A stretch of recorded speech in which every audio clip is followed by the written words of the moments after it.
Daily Detroit is brought to you in part by Castalia Cocktails. Don't just drink cocktails, experience them. With matching scents and knowledgeable bartenders to guide you, it's a great experience. Try one of their pairings or feel free to go off the menu with an adventure for your senses. The menu both tells you how boozy a drink is, and there is a full non-alcoholic lineup. I know that's a big deal to people nowadays, taking care to give you a top-notch experience no matter how you'd like to drink. Whether it's the intimate indoor bar with less than 20 seats or the patio outside enjoying the best Detroit has to offer, Castalia is a great spot for a night out, a drink after dinner, or a date. They're open to all Wednesdays through Saturdays from 5 to 11 p.m. with the possibility for unique experiences for small groups anytime with a reservation. You can learn more over at CastaliaCocktails.com. That's CastaliaCocktails.com. Make sure to support the businesses that support us and stop on by.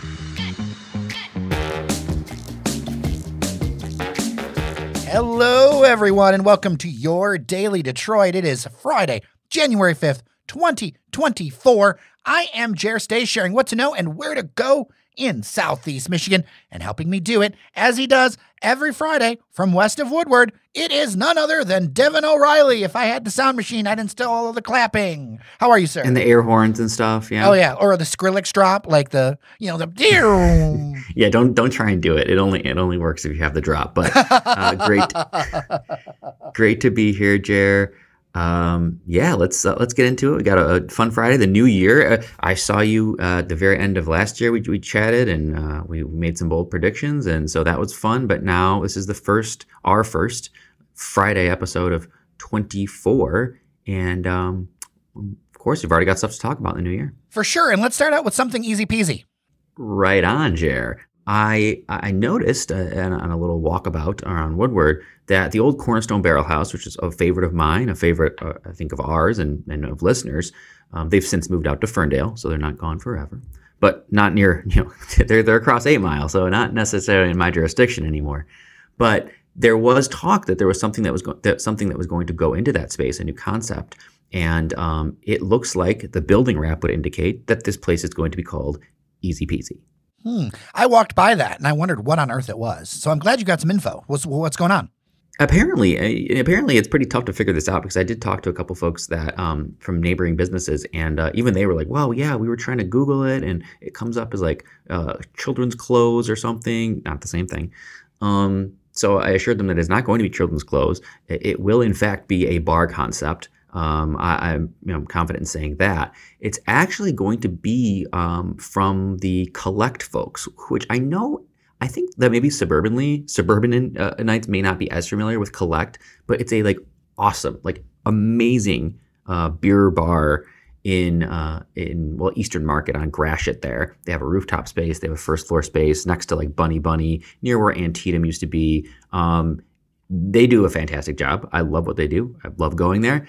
So I'm really excited about this, and it sounds like they're going to do a new concept. So I'm guessing it won't be the same concept as a Collect, but it'll probably be similar. So yeah, good news there, I think. It's interesting to me what succeeds to the point where it expands and comes up with new concepts. And I have heard of this place. I have not been to it, but the Instagrams that I have seen and the social media posts I have seen are amazing.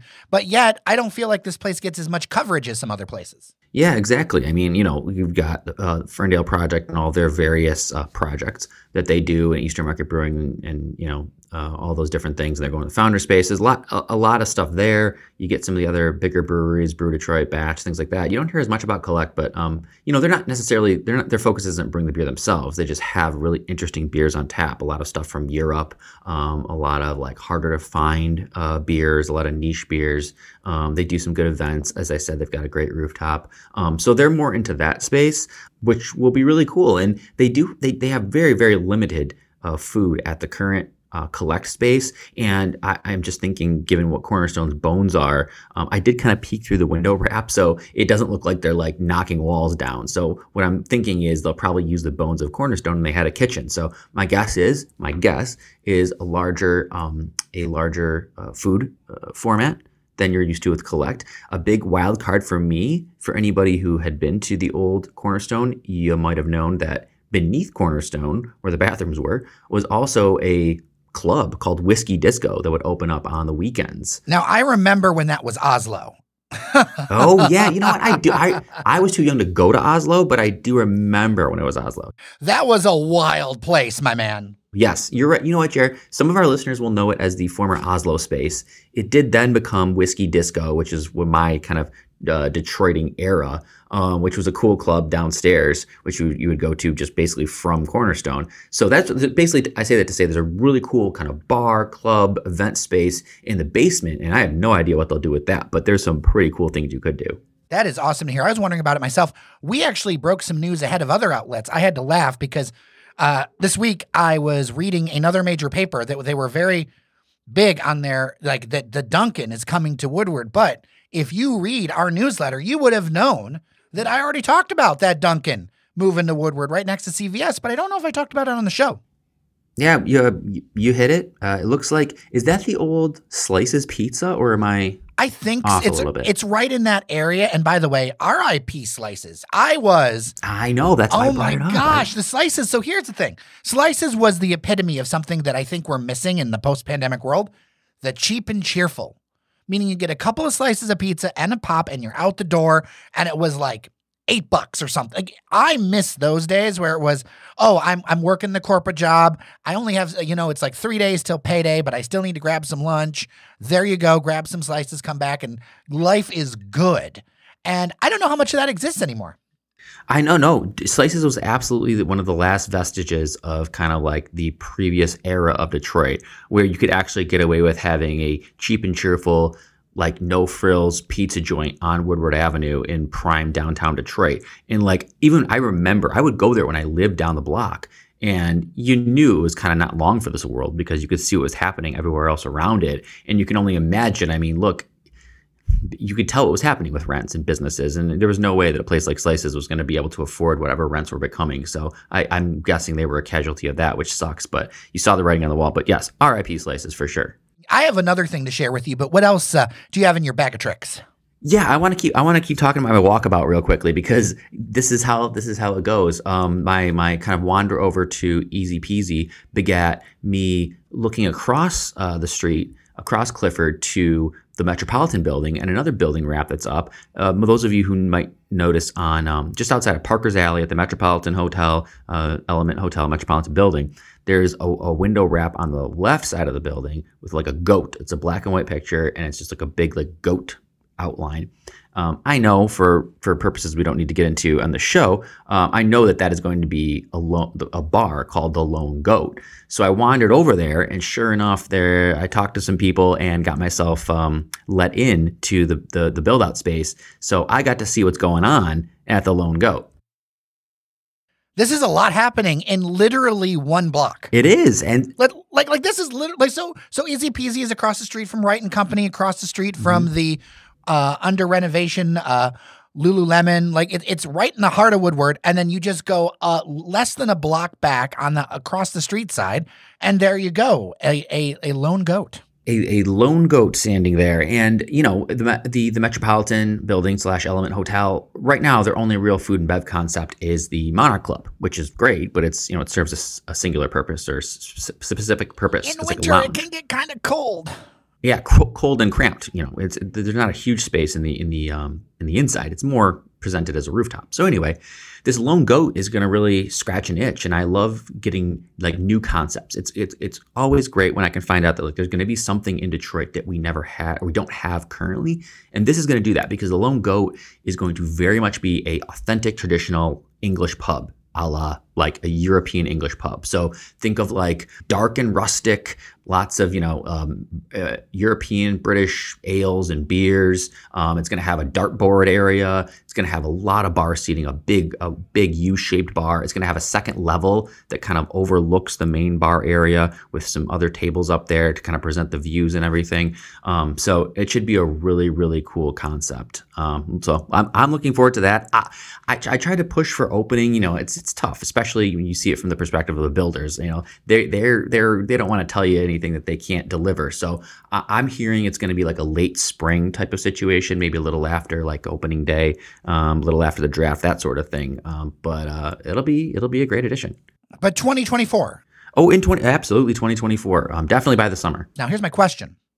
Are they going to get a critter as well? Because let me tell you, That wolf outside of Grayson, just down the street, freaks me out some days because they have like a statue of a wolf as part of Grayson, and there have been multiple times. I know it's there. I know that they will bring it out at times, but especially at night, like in the corner of my eye in the shadows, I'm like, what the? Oh, it's just their wolf statue. So my question is, will there be a lone goat sitting outside? Are we going to have like a downtown of critters? Not that I'm aware of, although it would be pretty cool. I don't know if that wolf, it's an interesting piece to put out there. I'm wondering if it scares more customers off than it brings in, you know? Well, I made a trip to the east side, near east side. I checked out the new cafe, and I believe they also are doing other alcohol and things like that. It's called Cred at Iron and East Jefferson. Okay, I can picture the area. I certainly have not been to this place before, and I haven't really even heard of it. So I'm glad you're kind of sharing the info. What's Cafe Cred about? So it's a coffee shop and a speakeasy. It is, yeah. Which I know is up your vibe. It is actually run by former NBA players. Who? Joe Crawford and Jordan Crawford. Okay, I know who those be. Yes. And they're from Detroit. Yes, they are. So, something to check out there. It's in an old, cool building. We don't have too many of them left, like 2 stories. When I posted about it on Threads, one of our listeners said it gives off Carbon Athletic Club vibes. Oh. Okay. So, it's interesting. I made sure to participate, get myself an Americana. I did not do the speakeasy portion.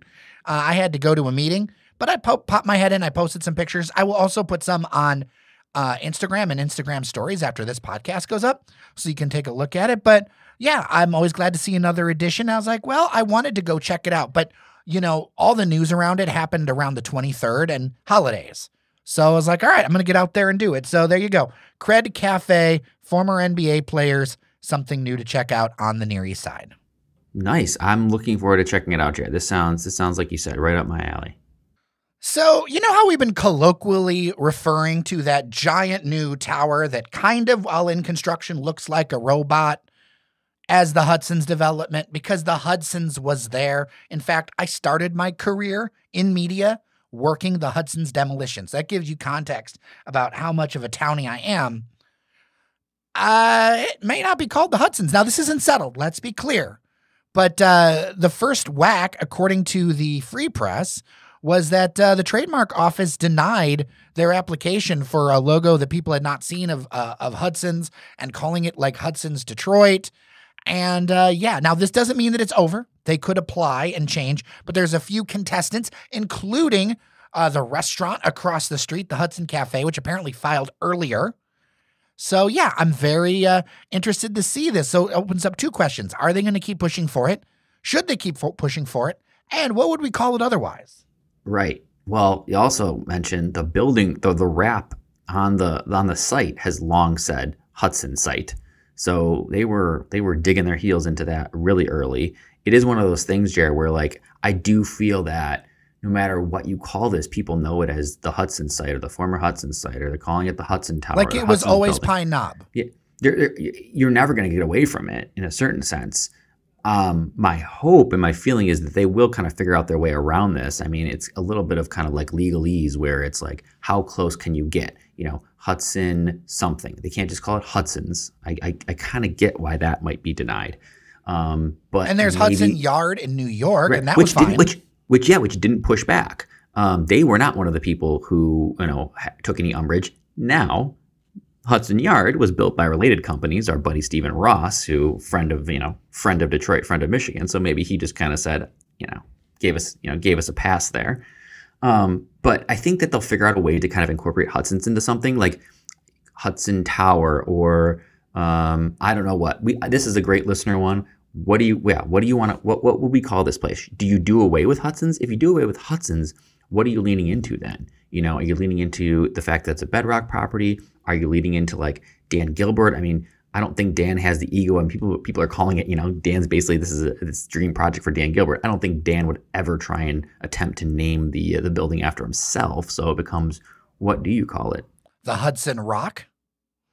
I mean, or do you go with something very like more generic, like Hudson Square or Hudson Tower, or right? Do you go with that, or do you try to go completely crazy out of the box. Right. I wonder if there's anyone, if we can crowdsource any listeners who are a little more kind of adept at copyright, trademark type of law. Is it really just the issue with, you can't just say Hudson because that's too broad.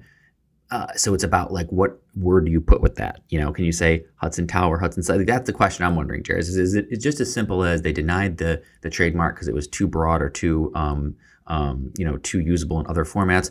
Do you just have to be more specific with the word Hudson's?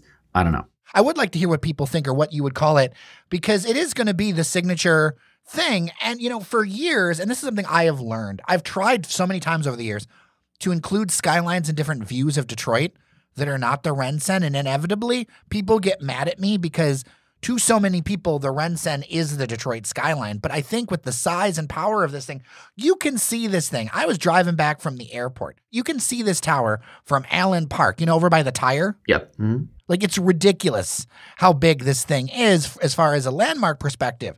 So I think it's going to be an iconic piece. So it's, what does this mean? And should it be named by the people? Should we do something that's more general? I'm very curious to see what people think. Yeah, absolutely, Jerry. What's funny? This leads to just a random thing I thought of as you were saying that, and that we know that it's not going to get technically designated unless something changes. It's technically not going to be the tallest building, like ground to tip, in Detroit or in Michigan. But I'm wondering, now that you said that, the way that the kind of topography of Detroit and downtown go, you get lower as you get to the river. So the Rensen relatively sits very low. It sits very kind of like relative low to sea level. The Hudson's tower is going to sit just on a higher elevation. And I wonder overall, just from a point of fact, if it will actually be a taller structure if you go like from sea level. You know what I mean? Interesting. Yeah, I don't know about that. I'm sure that there's going to be some listener who's really into this that will pick up on it, because, people forget Detroit was built on a bluff when the fort was built and all that other stuff. A lot of area in Detroit is fill land, especially near the riverfront, because the fort was at Fort, and I think Shelby, right? I think there's a marker for it. Yep, and that was on the high point. Right. So just a point of interest for our real geographical nerds or our topography people. I wonder if the Hudson site will in fact actually be the tallest point in the state of Michigan and the city of Detroit. Well, and that's why you have like the broadcast towers in places like Southfield, because there's actually like a ridge that runs up, I think, from Belle Isle through, and it is geographically taller, and that's where you put your broadcast towers. Little things you learn when you worked for a TV station in 1999. You would know. Finally, speaking of things you can see from afar, there is word that the Gordie Howe Bridge is going to be delayed by about 10 months. Now, this isn't necessarily unexpected, but it would have been nice to get that project going. And they say, it's not quite a year of delay, but in all function, it kind of is. This project has been going on for quite a while. Some people are very, we're very kerfuffled by it, but also I think it's going to be a revolution when it comes to international trade with Canada. I just thought it important to note because when you see it visually, it's really starting to come together. We're almost to the point of putting the last cable stays in. You can see from various parks, or there's drone shots now that are just stunning of this bridge coming together. And I guess mentally, you think it's going to touch, right? And like it's done, but there's so much additional work to do with it. Yeah, you're right, Jerry. I think this is a couple of important things to take away from this for me. And one, nobody should be that surprised that this is delayed. This is such a massive project. It was conceived and started prior to COVID. So they've been building it through COVID. That took everything, changed everything's timeline. So like totally understand that it's going to take longer. I don't think anybody really thought that was opening in 2024. 2025, fine by me personally. It's going to be such a transformative project. And you look at what's already being done and you can see. So it doesn't feel like it's one of those things where a developer or whoever, government is like dragging their feet. They're clearly building this bridge. It's just such a freaking massive project. So you can see the progress that's been done. And then also we have to remember that, early on when we figured out how we're going to finance this, Canada's picking up the tab basically. They'll get paid back through tolls and through other mechanisms. But, USA was kind of dragging their feet on funding this bridge. Canada picked up the tab and stepped up. So that's really, kudos to them. I don't think America can be upset that this is taking a little longer when Canada's the one paying for it. Well, there was a lot of lobbying that created that foot dragging, right? Yes. Let's just be honest here. There's a lot of lobbying on both sides of the aisle to make sure, because there's a lot of powerful people who did not want this to happen. I will say that the project now stands at $6.4 billion. So this has got to be one of the biggest infrastructure projects in the state in many, many, many years. Yeah, not only that, but you know what, Jared? I think I have to make a correction on something we just literally talked about, because I remember some of the interesting stories. Clearly, I'm obsessed with height, Jared. Even though I'm not a tall man, myself. That's why you're obsessed. I'm not short either. I'm just average. Anyway, that's a drop. I'm just average. just Devon. Anyway, I do remember hearing that the tallest point of the tower on the Gordie Howe Bridge was actually going to be taller than the Renaissance. So maybe I answered my own question, and the tallest point in Michigan/Detroit will be the tip of the Gordie Howe Bridge. I don't know, but I remember reading that. I'm waiting for the Facebook argument fest of which bridge is more attractive. Because I know some people, they're not going to like the Ambassador just because of who owns it. But is it going to be the old style or is it going to be the new style? You've got two contrasting styles very much near each other in comparison. And I'm wondering to see about that endless Facebook argument. Or will it be so clear that people have just had decided? I don't know. I think you're going to always have people who admire a 100-year-old bridge. But hey, you can choose your own adventure. You get to pick which bridge you want to use. Old or new bridge, dailydetroit@gmail.com. Along with any other feedback you've got, 313-789-3211. Devon O'Reilly, always good to spend Friday with you. Always good to talk to you, Jer, especially when it's Friday. We always get to build up a lot of fun stuff to talk about throughout the week. So looking forward to doing it again. Remember to tell a friend about the show, leave 5 stars on your favorite podcast app. And of course, come on back on Monday. We've got a lot more Daily Detroit for you, and have a wonderful weekend. With that, I am Jer Stays. I'm Devon O'Reilly. Remember that you are somebody, and we'll see you around Detroit.